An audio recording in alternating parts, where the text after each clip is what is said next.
ఇంకో white paper అని చెప్పి మధ్యకాలంలో అన్నాడు లిక్కర్ అంట. లిక్కర్ మీద నేను ఒకటే అడుగుతా ఉన్నా చంద్రబాబు నాయుడు గారిని, అసలు ఈ లిక్కర్ అనే దాని మీద బాగా తాగి పడిపోయిన వాడు కూడా చంద్రబాబు మాదిరిగా అబద్ధాలు చెప్పలేడు. అంతటి దారుణమైన అబద్ధాలు చంద్రబాబు నాయుడు చెప్తా ఉన్నాడు. 2014 నుంచి 19 మధ్య చంద్రబాబు నాయుడు గారి పాలనలో టోటల్గా షాపులన్నీ ప్రైవేట్ సిండికేట్. తన పార్టీకి సంబంధించిన వాళ్ళు ప్రైవేట్ సిండికేట్గా నడిపినారు. ప్రతి షాప్ పక్కనే పర్మిట్ రూమ్ నడిచింది. అక్కడే 10 మంది కూర్చొని తాగుతూ ఆడోళ్ళు ఎవరైనా దారిలో పోవాలంటే భయపడే పరిస్థితులు. ప్రతి షాపుకు లిక్కర్ సేల్స్ పెరుగుతాయని పెరిగితే వాళ్ళ ఆదాయాలు పెరుగుతాయని ప్రతి షాపుకు అనుబంధంగా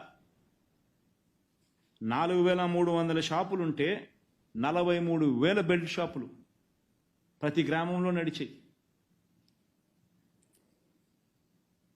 మద్యం ఏరులై బారింది.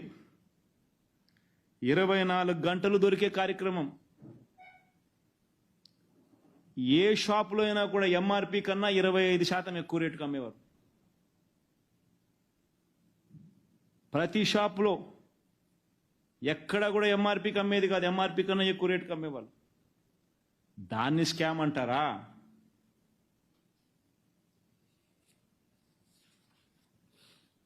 వైఎస్ఆర్సీపీ ప్రభుత్వం, మా ప్రభుత్వంలో వైఎస్ఆర్సీపీ ప్రభుత్వం వచ్చిన తర్వాత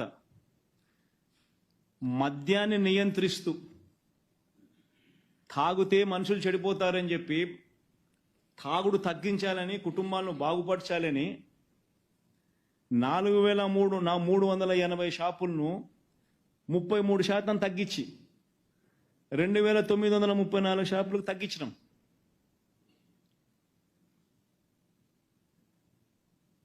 ప్రతి షాపుకు అనుసంధానంగా 43,000 బెల్ట్ షాపులుంటే బెల్ట్ షాపులన్నీ పూర్తిగా తీసేసినాం, రద్దు చేసినాం. ప్రతి షాపుకు 4,380, ప్రతి షాపుకు పక్కనే పర్మిట్ రూమ్ ఉంటే పర్మిట్ రూమ్లన్నీ క్యాన్సిల్ చేసినాం. క్యాన్సిల్ చేస్తూ లాభ ఆపేక్ష అనేది ఉండకూడదు అనే ఉద్దేశంతో, గవర్నమెంట్ నడుపుతూ స్ట్రిక్ట్ టైమింగ్స్ పెడుతూ లిక్కర్లో కూడా, షాపులో కూడా లిక్కర్లో రేటు పెంచి, రేటు షాక్ కొట్టే విధంగా పెంచి మద్యాన్ని తగ్గించే కార్యక్రమం వైసీపీ ప్రభుత్వం చేసింది.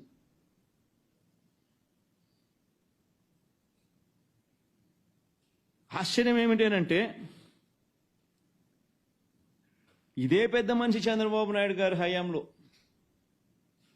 ఇదే లిక్కర్ అమ్ముడు పోయేది, ఇదే డిస్టిలరీస్ గుండా వచ్చేది. వైఎస్ఆర్సీపీ వచ్చిన తర్వాత ఒక్క అడిషనల్ డిస్టిలరీకి కూడా వైఎస్ఆర్సీపీ పర్మిషన్ ఇవ్వలేదు. ఒక్క డిస్టిలరీకి కూడా వైఎస్ఆర్సీపీ పర్మిషన్ ఇవ్వలేదు. అన్ని డిస్టిలరీలు కూడా చంద్రబాబు నాయుడు హయాంలో ఉన్న అవే డిస్టిలరీసే మొత్తం వైఎస్ఆర్సీపీ టైంలో కూడా అయ్యే డిస్టిలరీసే సప్లై చేసేటివి. చంద్రబాబు నాయుడు గారి హయాంలో ఉన్న బ్రాండ్లే అప్పుడైనా ఇప్పుడు వైసీపీ నుంచి వచ్చే బ్రాండ్లైనా ఏవైనా అవే డిస్టిలరీస్ నుంచి వచ్చేటివే. ఆయన హయాంలో ఎప్పుడు తెలియని పేర్లు, ఎప్పుడైనా పేర్లు విన్నారా? గవర్నర్స్ రిజర్వ్ అంట, లైఫ్, లెఫైర్, నెపోలియన్ అంట, హై వోల్టేజ్ అంట, లో వోల్టేజ్ అంట.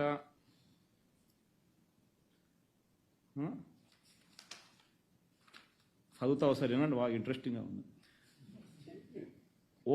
ఆక్టాన్ బ్యారల్ ఎల్డ్ అంట, 7th హెవెన్ బ్లూ అంట.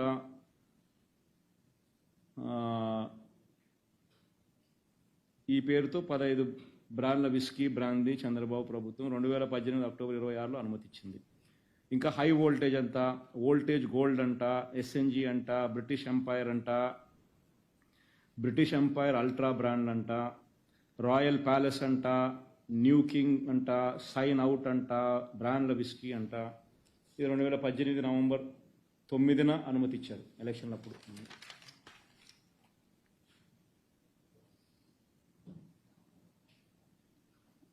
బీరా అంట, బీరా 91 అంట, ఇంకా టీఐ కొరియన్ నెపోలియన్, ఇది పెద్ద ఇట్లాంటివన్నీ ఆయన హయాంలో బ్రాండ్లైనా ఇప్పుడు బ్రాండ్లైనా వచ్చేటివన్నీ ఎక్కడి నుంచి? అయ్యే డిస్టరీస్ నుంచి. సచిన్ టెండూల్కర్ ఫామ్లో ఉంటే సచిన్ టెండూల్కర్ పేరుతో బ్రాండ్ పెడతారు, విరాట్ కోహ్లీ ఫామ్లో ఉంటే విరాట్ కోహ్లీ పేరుతో బ్రాండ్ పెడతారు. వాస్తవాలు. అది ఎవడన్నా బ్రాండ్ పేరు ఎప్పుడు నిండాడా?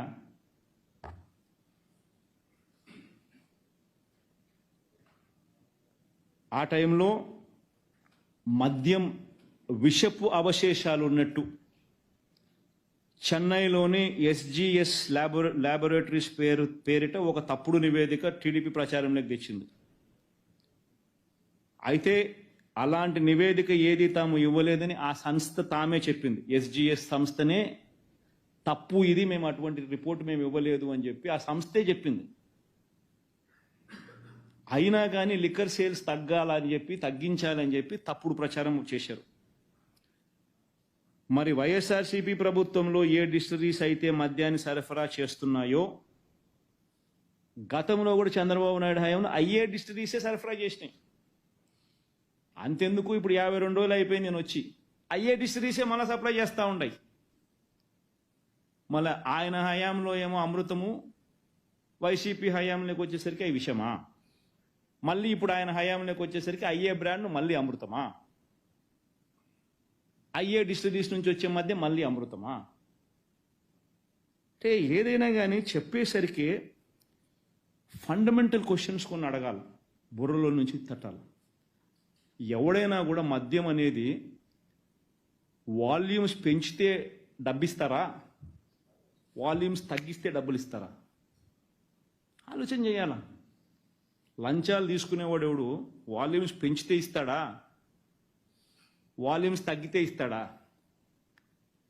మద్యం పెరిగితే, మద్యం విక్రయాలు పెరిగితే వస్తాయా, మద్యం విక్రయాలు తగ్గితే వస్తాయా? చంద్రబాబు నాయుడు హయాంలో 2014 నుంచి 2019 మధ్యలో ప్రతి సంవత్సరం లిక్కర్ 15% వాల్యూమ్స్ పెరుగుతూ పోయింది.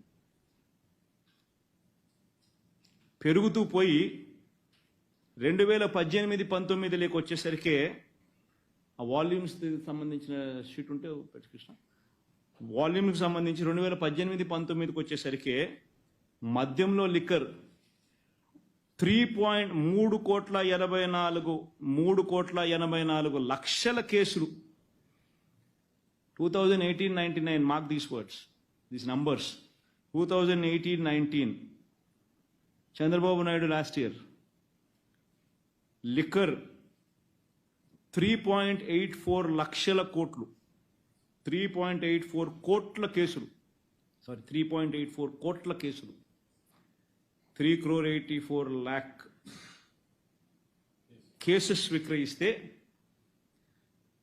2023-24 వైఎస్ఆర్సీపీ ప్రభుత్వంలో చంద్రబాబు నాయుడు గారి హయాంలో ప్రతి సంవత్సరం 15% పెరుగుతూ 3,84,00,000 కేసులకు పోతే వైఎస్ఆర్సీపీ హయాంలో మళ్ళీ 15 సంవత్సరం పెరుగుతూ పోవాల్సింది పోయి రివర్స్ తగ్గి 2023-24 అంటే 5 ఏళ్ల తర్వాత కూడా 3.32 crore కేసెస్, కోట్ల కేసులు మాత్రమే. బియర్ అయితే 2018-19లో 2,77,00,000 కోట్ల కేసు, 2.77 కోట్ల కేసులు అయితే వైఎస్ఆర్సీపీ ప్రభుత్వంలో 15% పెరుగుకుంటా పోవాల్సింది పోయి 2023-24లో కూడా 1.12 కోట్ల కేసెస్ మాత్రమే.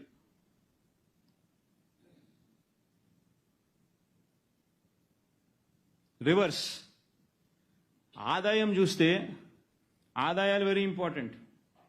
ఆదాయాలు చూస్తే రాష్ట్ర ప్రభుత్వం రేటు పెంచింది కాబట్టి వాల్యూమ్స్ తగ్గి రాష్ట్ర ప్రభుత్వానికి వచ్చే ఆదాయం మాత్రం తగ్గలేదు, పెరుక్కుంటూ పోయింది. ఆ ఆదాయాలు చూస్తే చంద్రబాబు నాయుడు హయాంలో 2018-19లో 17,341 కోట్లు ఉంటే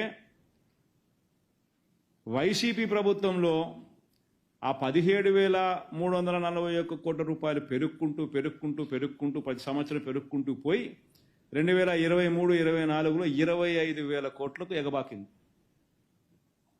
అంటే వాల్యూమ్స్ తగ్గుతున్నాయి,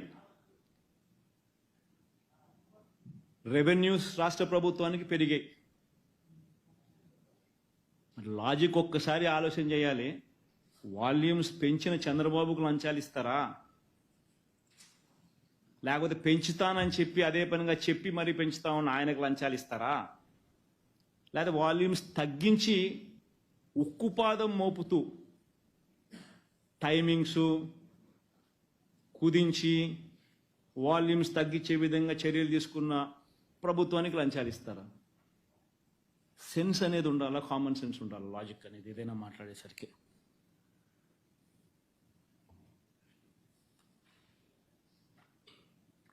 ఇంకోటి చంద్రబాబు నాయుడు ఇంకొక ఆశ్చర్యకరమైన మాటలు మాట్లాడతాడంటే నాకు అది నిజంగా ఆయన బుర్ర ఒకసారి పనిచేస్తాను సార్, బుర్రేనా అది ఆయన ఏమన్నా చెడిపోయిన మున్సిపాలిటీ దిబ్బనా అనిపిస్తుంది ఒక్కొక్కసారి. ఆయన ఏమంటాడు, చిన్న చిన్న దుకాణాలలో మద్యం కొనుక్కునే వాళ్ళు, ఈ చిన్న చిన్న దుకాణాలు, ఈ 2,900 చిన్న చిన్న గవర్నమెంట్ దుకాణాల్లో మద్యం కొనుక్కునే వాళ్ళు ఒక్కొక్క బాటిల్ ఏదో నేను ఎంత అని చెప్పి కనుక్కుంటే 120 రూపాయలు అని చెప్పి ఒక చిన్న బాటిల్ చెప్తాను. ఆ 150 రూపాయలు ఇచ్చి కొనుక్కునేవాడు చెక్ ఇచ్చి కొనుక్కోలే, క్యాష్ ఇచ్చి కొనుక్కుంటా ఉన్నాడు అని అంటాడు. అసలు వాస్తవం చెప్పానంటే పాయింట్ ఆఫ్ సేల్లో డిజిటల్ పేమెంట్ను తీసుకొచ్చిందే వైసీపీ ప్రభుత్వంలో. వైసీపీ ప్రభుత్వం రాక మునుపు పాయింట్ ఆఫ్ సేల్లో డిజిటల్ పేమెంట్ లేనే లేదు. అయితే ఎవడైతే వచ్చి కొనుక్కుంటాడో వాడు క్యాష్ ఇస్తాడా, డిజిటల్ పేమెంట్లో వాడికి ఏదైనా పెడతాడా అనేది వాళ్ళ ఇష్టం. దానికి నువ్వెవడు నేనెవడు ఎట్లా మాపగలుగుతావు? ఇప్పుడు కూరగాయల షాపు లేకపోయినా నాకు కూరగాయలు తీసుకునేవాడు 100 రూపాయలు పెట్టి కూరగాయలు తీసుకునేవాడు, నాకు డిజిటల్ పేమెంట్ కావాలా, నాకు చెక్ వేయాలా అని చెప్పి ఎవడు అడగలుగుతాడు? ఎవడేం చేయగలుగుతాడు? వాడు క్యాష్ ఇస్తే క్యాష్ తీసుకుంటాడు, వాడు డిజిటల్ పేమెంట్ ఇస్తే డిజిటల్ పేమెంట్ తీసుకుంటాడు. ఆ షాపుల ప్రకారం జరుగుతాయి. ఈ మనిషి చంద్రబాబు నాయుడు ఆ 100 రూపాయలు 120 రూపాయలు క్యాష్ ఇస్తున్నాడు అని చెప్పి కూడా ఆరోపణ చేస్తాడు. బుర్ర ఉందా ఈ మనిషికి? మన చంద్రబాబు నాయుడు 5 ఏళ్ళు తీసుకునేది ఏంది? ఒక డిజిటల్ పేమెంట్ అన్నా తీసుకున్నాడు, అంత క్యాషే కదా. అది కూడా ఎంఆర్పి కన్నా ఎక్కువ రేటుకి అమ్మినాడు. ఇక్కడన్నా ఎంఆర్పి కన్నా ఎక్కువ రేటుకి అమ్మితే గవర్నమెంట్ షాపులు అయ్యి ఎంఆర్పి కన్నా ఎక్కువ రేటుకి అమ్మే అవకాశమే లేదు.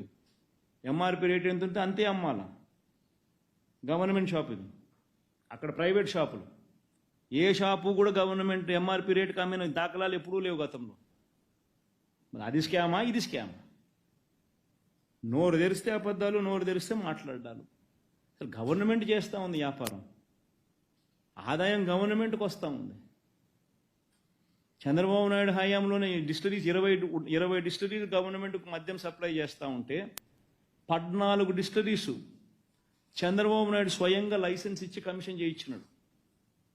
ఆయన ముఖ్యమంత్రిగా ఉన్న పీరియడ్స్లో, ఆయన 14 సంవత్సరాలు ముఖ్యమంత్రిగా పరిపాలన చేసిన కాలంలో ఆయన హయాంలోనే 14 డిస్టరీస్కు ఆయనే స్వయంగా లైసెన్స్ ఇచ్చి పెట్టించిన డిస్టరీస్ ఇవి. ఉన్న 20లో మిగిలిన 6 డిస్టరీలు కూడా చంద్రబాబు నాయుడు హయాం కన్నా ముందు వచ్చినట్టు, మనకేం సంబంధం లేదు. మనం ఒక్క డిస్టరీకి లైసెన్స్ ఇచ్చింది లేదు. మరి ఆయన పెట్టించిన డిస్టరీస్లో ఆయనకు లంచాలు ఇస్తారా? ఇంకొకరికి లంచాలు ఎవరైనా ఇస్తారా? వాల్యూమ్స్ పెంచినందుకు లంచాలు ఇస్తారా? వాల్యూమ్స్ తగ్గించినందుకు లంచాలు ఇస్తారా? ఇవన్నీ ప్రతి ఒక్కరూ కూడా ఆలోచన చేయాలి. ఎవడు లంచాలు తీసుకున్నాడు, ఎవడు ఇప్పుడు లంచాలు తీసుకునే దానికి మళ్ళా రెడీ అయిపోయి, ఎవడు ఇప్పుడు మళ్ళీ మద్యం రేటు తగ్గిస్తా, నేను వాల్యూమ్స్ పెంచుతా, 1 బాటిల్ తాగేవాడు 4 బాటిల్ తాగండి అని చెప్పి ఇప్పుడు మళ్ళీ ప్రమోట్ చేస్తూ ఉన్నాడు. వాల్యూమ్స్ పెంచేదానికి ప్రమోట్ చేస్తూ ఉన్నాడు నిస్సిగ్గుగా. చేస్తూ ఉన్న ఈ మనిషి లంచాలు తీసుకునేవాడా? వాల్యూమ్స్ తగ్గించే దానికోసం కృషి చేస్తూ ఉన్న వాళ్ళు లంచాలు తీసుకుంటారు. ప్రతి ఒక్కరు కూడా ఆలోచన చేయమని కోరుతా ఉన్నా.